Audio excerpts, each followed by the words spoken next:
한국어 단어 조성 원리를 통한 한글 문해력 강좌 한자 공부 요항도 277번째 시간인데요. 오늘 첫 번째로 살펴볼 한자는 더하다 라는 의미의 증자가 되겠습니다. 더하다 라는 의미의 증자를 살펴보도록 하겠습니다. 더하다 라는 의미의 이 증자를 살펴보면 둘, 셋, 넷, 다섯, 여섯, 일곱, 여덟, 아홉, 열, 열하나, 열둘, 열셋, 열넷, 열다섯에서 총 15획에 해당하는 한자가 되겠습니다. 더하다 라는 의미의 증자가 되겠습니다.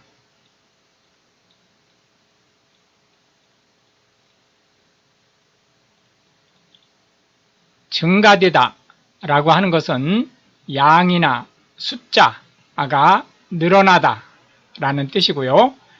급증하다 라고 하는 것은 증가하는 속도가 빠르다 라는 뜻입니다. 증진하다 라고 하는 것은 실력, 기세, 세력 이런 것들이 늘어나는 것을 얘기하는 거고요. 증대하다 라고 하는 것은 규모가 늘어나는 것을 얘기합니다. 증자라고 하는 것은 자본금을 늘리는 것을 얘기하는데, 유상증자라고 하는 것은 스톡을 추가 발행함으로써 자본금을 늘리는 행위를 얘기합니다. 증폭이라고 하는 것은 힘을 크게 하다 라는 뜻인데, 현대 한국어에서 증폭이라는 말은 특히 그런 말 뜻보다는 전압이라든지 또는 전류라든지 특히 전자파를 확대하는 것을 얘기합니다. 전자파를 무조건 확대하는 것이 아니고 일정 비율로 확대하는 거죠. 예를 들자면 우리가 가청음파수 하면 20Hz에서 20,000Hz 사이를 통상 우리가 가청주파수대라고 얘기를 하는데, 이거를 일정한 규칙, 예를 들어서 1000배라든지 10,000배라든지 또는 뭐 100,000배라든지 이런 식으로 해서 특정한 배율로 그 전자파를 증폭시켰을 경우에 예를 들자면 증폭되지 않았을 경우에는 20 내지 2만의 가청 주파수를 밴드별로 증폭한 것을 특정 방송국, 예를 들어서 뭐 KBS라든지 MBC라든지 SBS라든지 이런 특정 방송국에 허용을 하게 되죠. 그러면은 특정 방송국은 자기한테 할당받은 대역폭만을 가지고 방송을 내보낼 수 있는 거죠. 뭐 그것뿐만이 아니고 예를 들어서 뭐 SKT라든지 LGT라든지 또는 KTF라든지 이런 데를 통해서 그 스마트폰의 와이어리스 통화 음역 대역을 역시 일정한 비율로 증폭해서 쓸 수 있게 허용할 수 있는 거죠. 그랬을 경우에 하나의 그 파를 실어 나르는 선로 위에 대역폭이 달라진 여러 가지 컨텐츠, 즉 그 대역폭에 맞는 그 채널을 운용할 수 있게 된다라고 하는 점에서 대단히 현대사회에서 중요한 기술이 바로 전자파 증폭 기술이다, 이렇게 얘기할 수 있겠습니다. 증식이라고 하는 것은 상대적으로 이 증식이라고 하는 것은 증대하는 건데 상대적으로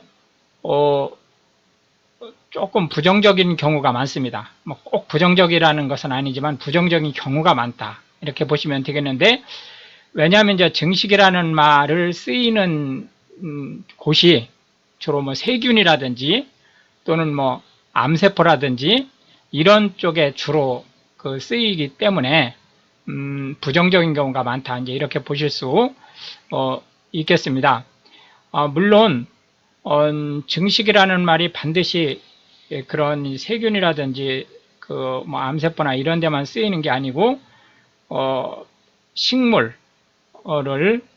그 배양해서 이제 그 많은 개체들을 늘려나가는 이런 것도 당연히 증식이라고 하기 때문에 반드시 부정적이다라는 뜻은 아닙니다.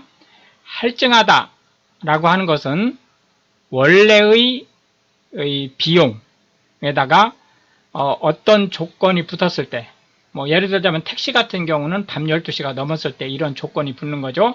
그랬을 경우에 일정 비율로 추가 요금이 발생하는 것을 얘기합니다.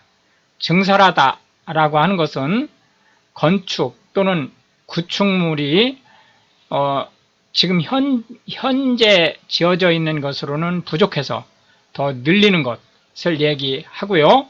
증강하다 라고 하는 것은 숫자나 양을 늘림으로써 힘을 강화시키는 것을 얘기합니다. 이어서 두 번째로 살펴볼 한자는 부지런하다 라는 의미의 근자가 되겠습니다. 부지런하다 라는 의미의 근자를 살펴보겠습니다. 부지런하다 라는 말은 한국의 전통사회에서는 대단히 그 지향하는 또는 바라는 쪽의 말이었는데요. 현대 한국인에게는 이 부지런하다라는 말이 그렇게 긍정적인 뜻만으로는 전달되지 않습니다. 실제 이제 한국이 자원이 없이 사람의 그러니까 맨파워를 중심으로 해서 이제 전체적인 국가의 힘을 이제 키우는 스타일의 나라인데 이제 현대 한국인들이 이제 부지런한 거에 대해서 일종의 뭐 노동 문제라든지 이런 것들을 이제 그 뭐라 그럴까 이제 필두로 해서 점차 이제 부정적이 돼 가면서 실질적으로 이제 전체적인 한국의 국력 문제가 발생할 수 있는 이제 위험 요소를 가지고 있다고 볼 수 있죠. 근면하다라고 하는 것은 부지런하다라는 말이고요. 게으르지 않다라는 말과 같습니다. 근로라고 하는 것은 일 또는 일을 하는 것을 얘기합니다. 근로자라고 하는 것은 급여를 바탕으로 일하는 사람을 얘기하는 거고요. 근무하다라고 하는 것은 크게 이제 두 가지로 볼 수 있는데 하나는 재직 중이다라는 뜻을 가지고 있습니다. 두 번째로는 지금 현재 일을 하고 있다. 라는 즉 현재 근무 시간이다 라는 뜻을 가지고 있는 거죠. 출근하다 라고 하는 것은 근무하기 위해서 직장으로 이동 중이다 라는 뜻이고 퇴근하다 라고 하는 것은 일이 끝나고 난 뒤 직장에서 이탈을 하는 것을 얘기합니다. 근태라고 하는 것은 이 태가 게으르다라는 뜻입니다. 뭐 태도 이런 태자가 아닙니다. 그러니까 부지런하고 게으름을 한꺼번에 나타내는 말인데요. 실질적으로 현대 한국어에서는 그런 뜻으로 쓰이는 게 아니고 근무 태도라는 말로 이 태가 태도라는 말로 사실상은 이제 의미가 약간 변질돼서 쓰이고 있는 상태다 이렇게 보시면 되겠습니다. 상근이라고 하는 것은 풀리 근무하는 것을 얘기하고요.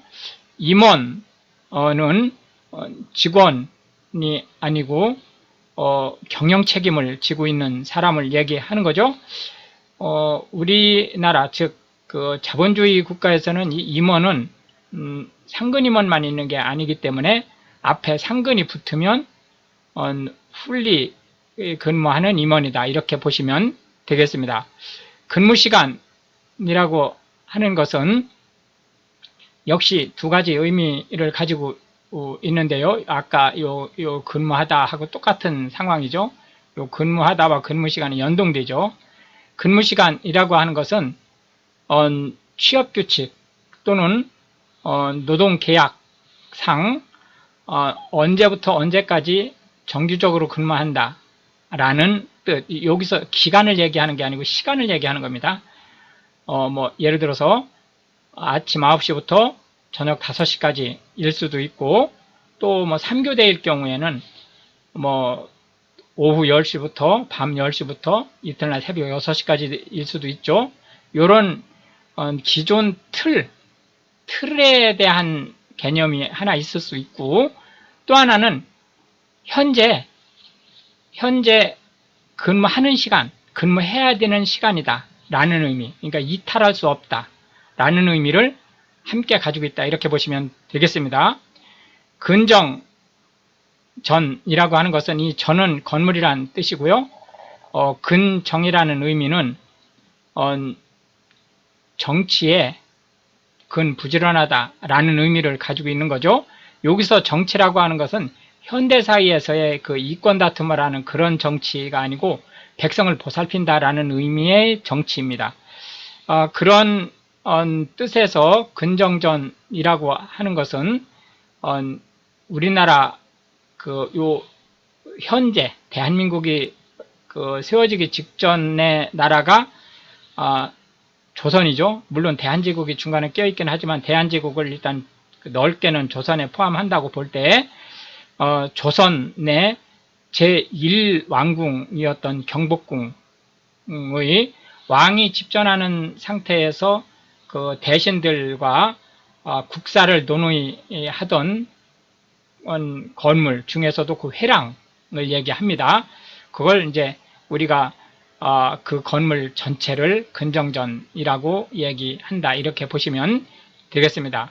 마지막 세 번째 한자는 수자가 되겠는데요. 거두어들이다 라는 의미를 가지고 있습니다. 거두어들이다 라는 의미의 수자를 살펴보도록 하겠습니다.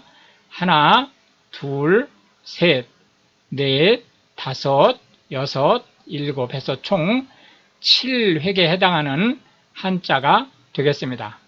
거두어들이다 라는 의미의 수자를 살펴보겠습니다. 수입이라고 하는 것은 근로 또는 사업의 대가로 받아들인 총 금액을 얘기합니다. 수익이라고 하는 것은 수입에서 비용을 뺀 실질적인 소득을 얘기하죠. 이 수입이 총소득이라고 하면 수익은 실질적인 소득이죠. 수거하다라고 하는 것은 첫째는 회수하다라는 뜻을 가지고 있습니다. 수거가. 그러니까 예를 들자면은 빈 깡통을 회수하다, 빈 병을 회수하다, 이런 식의 회수라는 의미가 수거 안에는 들어 있고요. 또 한 가지는 거두어들이는 것을 얘기합니다. 근데 이제 현대 한국어에서는 이 수거가 주로 이제 예를 들자면 쓰레기라든지 이런 것들에 주로 쓰이고 있는 상태니까 이건 감안하시면 되겠습니다. 회수하다라고 하는 것은 돌려받는 것을 모두 회수라고 얘기를 합니다. 수지맞다라고 하는 것은, 원래는 수지맞다라고 하는 것은 정부의 예산은 세금으로 받는 거와 사업비로 내보내는 거가 균형을 맞춰야죠. 그래서 수지가 맞아야 되는 거죠. 원래 예산 원칙이. 기업은 이윤이 나야 되기 때문에 수가 많아야죠. 지보다. 그렇지만 정부 예산은 수와 지가 맞아야 되는 거죠. 그래서 수지가 균형이 맞아야 되는 원칙을 가지고 있는데, 이 수지 맞다라는 말이 원래는 그런 의미를 가지고 있죠. 세금으로 걷어들이는 거와 지출로 내보내는 돈이 같은 금액이다 라는 의미를 가지고 있는데, 현대 한국어에서 수지 맞다는 그런 의미가 아니고 예상 외로 많은 소득을 올리다 라는 뜻을 가지고 있습니다. 그래서 예를 들자면 10만원짜리 그 티셔츠가 있는데 이거를 어떤 뭐 홍보 차원에서 특별 할인을 해서 5만원에 판매하는 것을 내가 지나가다가 우연히 발견해서 로드샵에서 샀다. 이럴 때도 수지 맞다 이런 용어를 씁니다. 그렇게 해서 생각지 않게 이득을 얻었다 라는 의미로 수지 맞다 라는 말을 쓰고 있다 이렇게 보시면 되겠고요.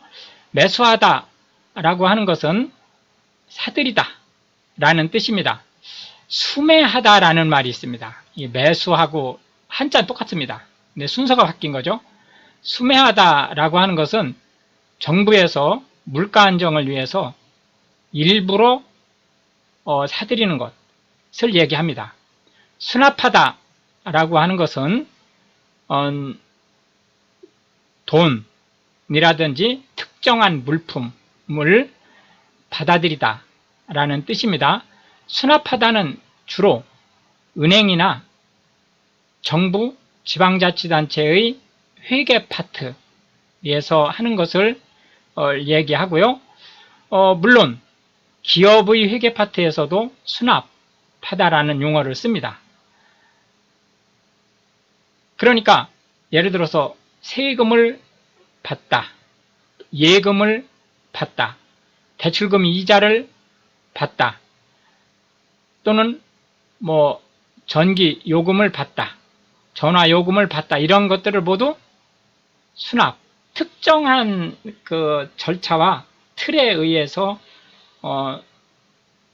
받아들이는 것을 수납이라는 말로 표현한다 이렇게 보시면 되겠고요.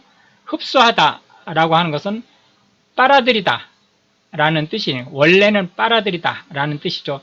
예를 들어서 해면, 우리가 스펀지라고 얘기하는 거죠. 해면에 또는 탈지면 또는 특히 이제 티슈 이런 것들은 물기를 빠르게 흡수를 하죠. 그런 뜻인데, 이 흡수하다라고 하는 말은 이렇게 티슈가 물기를 아주 강하게 흡수하는 것을 빗대서 특히 학령기에 있는 아동들이 지식을 빠른 시간 내에 이렇게 받아들이는 것, 이런 것들을 흡수하다라는 말로 확대해서 쓸 수 있습니다. 검수하다라고 하는 것은 수령한 물품이 원래 그 리스트와 맞는지를 체크하는 행위를 얘기합니다. 수량도 체크를 해야 되고요. 또 규격도 체크를 해야 되고, 특히 정상적인 제품인지에 대한 품질도 체크를 해야 되죠. 예를 들어서 식품이라고 하면 보관 온도가 적정한지 이런 것들도 체크를 해야 되죠. 이런 모든 것들을 검수의 범위 안에 들어가 있다 이렇게 보시면 되겠습니다.